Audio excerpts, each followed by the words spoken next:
I went to 2 of the Credit Fest events last year, and of course they were the first that the CICM has done. I mean, they're doing events forever, but these were the first Credit Fest events as such. I went to 2, and I took 2 things away. One was the Jules Eames presentation that looked at credit policy, and I thought set it out in a really succinct and good way of getting people to think about.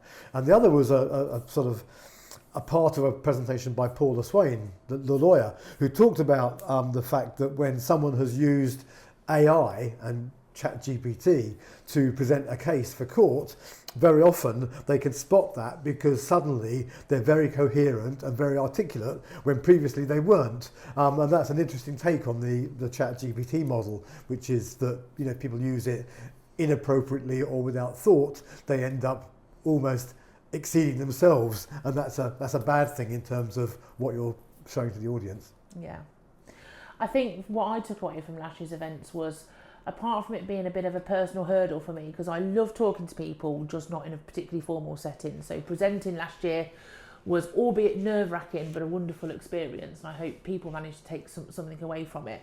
But the networking afterwards, I just love talking to people and hearing people's experiences, and we're lucky that we get to see quite a few customers at these events as well, so that's always nice. Old colleagues, or I should say past colleagues, not old colleagues.